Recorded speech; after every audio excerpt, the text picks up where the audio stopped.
ជាម៉ាសស្លឹកបិទមុខធម្មតាហើយនិយាយពីតម្លៃវិញបើសិនជាបងបានដឹងហើយគឺថាហួសចិត្តហ្មងសម្រាប់ម៉ានៅក្នុងដៃខ្ញុំនេះជាប្រភេទម៉ា Whitening Collagen គឺមាន8ពណ៌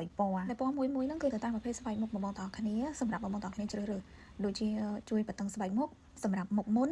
សម្រាប់ស្បែកខ្សោយស្បែក sensitive ជាមួយនឹងចង់បានមុខស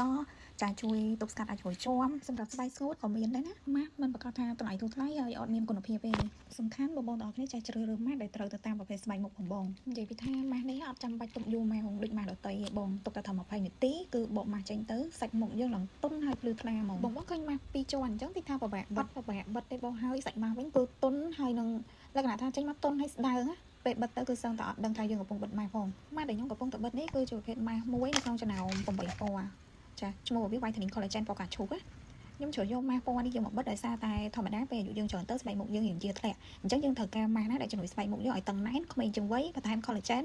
ហើយលក្ខណៈថាផ្ដោតលើតឹងណែនកុំឲ្យជាអូព្រឹកប្រាប់បងប្អូនគ្នាសម្រាប់ម៉ានេះគឺអាចបិទជាប្រចាំថ្ងៃបានណាយើងប្រើពេលយប់គឺបានផលច្រើនជាងពេលថ្ងៃសម្រាប់បងប្អូនដែលត្រូវការកំងយកទៅប្រើប្រាស់ឬក៏កំងយកទៅលក់បន្តនៅតាមហាងឬក៏តូបផ្សារនានាឬក៏យកទៅប្រើប្រាស់តាមហាងសាឡនអាចតាក់ទងតាម page នេះបានអរគុណ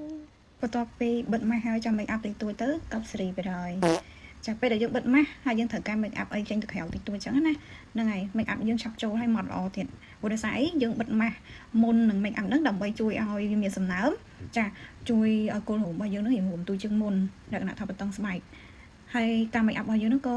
វារៀងម៉ត់ស្អាតតាមនឹងដែរអញ្ចឹងបងប្អូនដែលចង់បានម៉ាស់របស់យើងនៅមាននៅក្នុង stock ណាសម្រាប់ម៉ាស់ Whitening Collagen អត្ថប្រយោជន៍ជួយបតឹងស្បែកមុខក្មេងជាងវ័យជួយបន្ថែម collagen ដែលបាត់បង់ដល់ស្បែកចាធ្វើឲ្យស្បែកតឹងណែនហើយជួយមុខស